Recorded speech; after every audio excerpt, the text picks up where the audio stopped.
만약 등에서 통증이 느껴질 때 우리 살짝 좀 걱정을 하는 경우들이 있어요. 이게 혹시 심각한 문제는 아닐지. 근데 거의 대부분은 그다지 심각한 문제는 아닌데요. 오늘 이야기해드릴 대동맥박리증은 그 중에서도 가장 응급질환에 좀 속하는 질환 중에 하나고요. 아마도 평생 동안 한 번도 경험해보지 않는 분들이 훨씬 더 많을 거고요. 훨씬 더 많은 게 아니라 거의 대부분이 그렇습니다. 근데 혹시라도 이런 문제들을 좀 알아놓으면 내가 아니라 내 주변에 혹시라도 그런 어떤 사람들이 이런 문제를 겪을 때 그 사람의 생명을 좀 구할 수 있기 때문에 아주 시간을 다투는 문제이기 때문에 이게 어떤 질환인지 한 번 정도 좀 알아두면은 지금은 뭐 그냥 그런가 보다 하더라도 나중에 좀 기억이 나서 그 사람의 어떤 건강을 유지하는 데 도움을 줄 수도 있을 것 같아서 오늘 강의를 준비를 했습니다.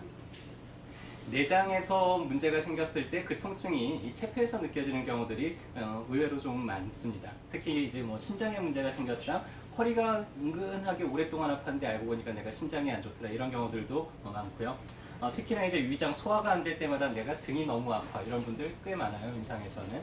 그리고 신장 문제들은 좀 가슴 쪽이나 아니면은 위장보다는 약간 위쪽에 등 날개뼈 사이 쪽에서 통증을 느끼는 경우들도 많고요. 오른쪽 어깨가 이유 없이 계속 쥐어짜듯이 아픈데 알고 보니까 이제 담낭의 문제, 담석의 문제인 경우들도 있고, 혹은 횡격막의 문제가 왼쪽 어깨 쪽에 통증을 일으키는 경우들도 많고 그렇습니다. 그래서 일단 오늘 얘기해드릴 대동맥박리증의 통증을 느끼는 부위는 여기예요. 약간 윗등, 그 다음에 가슴 쪽에서. 근데 이 통증은요, 어느 정도의 통증이냐면 난생 처음 경험해보면 어마어마한 통증이고요. 이분들이 뭐라고 표현하냐면 누가 내 등을 도끼로 쾅 내려 찍듯이 아팠다고 표현이 돼요. 자, 그때 우리는 그냥 참고 견딜 수 있을까 하면 너무 아파가지고 아무것도 못할 정도로, 꼼짝 못할 정도로 그러고 가만히 있게 될까요? 꼼짝 못하고 가만히 있게 되겠죠.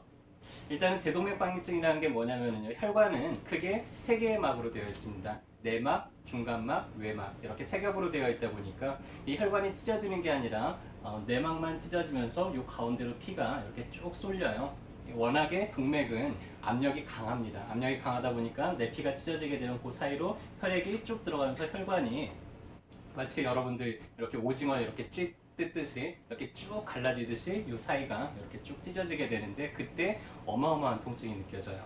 자, 그리고 이 안에 이제 피가 고이다 보니까 혈관이 좁아지겠죠. 하니까 혈액 공급이 불량해지고요. 이 안에 이제 피가 고이게 되면 굳어지게 돼요. 그럼 혈전들이 생기게 되고 그 혈전들이 다시 빠져나와서 몸 여기저기를 돌아다니면서 중풍을 일으킨다든지 아니면 심장마비를 일으킨다든지 여러 가지 이제 문제들을 일으킬 수 있는 질환이죠.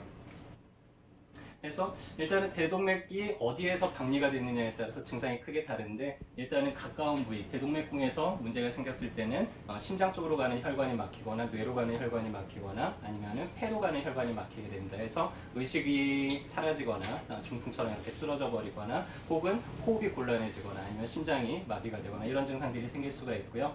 아래쪽으로 가는 혈관이 막히게 되면 하지 쪽으로 문제가 생겨요. 그래서 척추 쪽에 척수에 혈액 공급이 안 되니까 다리가 마비가 된다든지 아니면 신장 쪽에 혈액 공급이 불량해지면서 심부전이 생긴다든지 이런 문제들이 나타날 수가 있죠. 일단은 대동맥박리증의 가장 큰 특징은 난생 처음 경험해보는 등짝이나 가슴에 어마어마한 통증이 나타나고요. 그러면서 바로 이제 호흡곤란이나 아니면 의식이 좀 사라진다든지 아니면은 뭘 삼키거나 이런 게 어려워진다든지 그리고 점점 이제 의식이 사라지면서 이렇게 중풍처럼 그런 증상들이 나타나게 되는데, 이게 보통 그 통증을 느끼고 나서 빠르게는 한 1, 20분 안에 조금 늦게는 한 2시간 정도 사이에 이렇게 진행이 되기 때문에 얼마나 빨리 응급실에 도착하느냐에 따라서 이 사람이 자기 생명을 유지할 수 있는지 없는지가 이제 결정이 되게 됩니다. 일단은 내막이 어디가 파열이 됐는지에 따라 다른데 거의 60, 70%가 상행대동맥에서부터 찢어져요. 가장 압력이 센 부위죠. 그러다 보면 이제 뇌로 가는 혈관이 좀 수축이 된다든지 또 좌우의 동맥압 차이가, 혈압 차이가 좀 심하게 나타난다든지 이런 특징들이 나타났고, 또 폐가 폐 기능이 떨어지기 때문에 폐로 가는 혈관이 눌리기 때문에 되게 막 호흡이 곤란하고 숨이 차는 그런 증상들을 나타내게 되고요. 아래쪽으로 가는 하행대동맥이 막히는 경우가 한 10에서 25% 정도가 됩니다. 그럼 아까 설명했듯이 다리가 하반신에 마비가 온다든지 아니면 장으로 가는 혈액이 차단이 되면서 장마비가 생긴다든지 복통이 생긴다든지 할 수가 있겠죠. 일단은 제 시간에 병원에 도착을 했을 경우에 박리 초기에 이제 발견이 돼서 바로 응급실에서 수술을 시작을 하게 되면은 한 70% 정도는 생존을 할 수가 있다 그러고요. 심장에서 조금 더 먼 동맥에서 박리가 됐을 때 아까처럼 하행도 동맥에서 박리가 됐을 경우에는 한 90%까지는 생존이 가능하다고 알려져 있는데 제 시간에 병원에 도착하지 못하게 되면은 2주 안에 80%가 사망을 하게 되는 아주 응급질환 중에서도 응급질환이죠. 그래서 이런 문제가 생겼다 그러면은 빨리 주변에 이제 알려서 혹은 119를 불러서 응급실에 얼마나 빨리 도착하는지가 중요합니다. 일단은 도착을 하게 되면 바로 응급수술에 들어가게 돼요. 찢어진 부위에 이렇게 그물을 쳐서 더 이상 그쪽으로 피가 새지 않도록 하고요. 겉에서는 그물로 역시 혈관을 감싸줘서 더 이상 찢어지지 않도록 그렇게 응급처치를 하게 되죠. 그래서 오늘은 한의원에서는 이제 잘 보지는 않지만은 여러분들이 한 번 정도는 이제 들어두고 알아두면은 좋을 만한 그런 질환에 대해서 설명을 해드렸고요. 다시 한번 정리를 해드릴게요. 어느 날 갑자기 느닷없이 가슴이나 등을 도끼로 쾅 찍은 듯이 너무나 아파요. 그러면서 갑자기 막 숨이 차거나 몸에 힘이 빠지는 증상이 느껴진다 그러면은 어떻게 해야 되나요?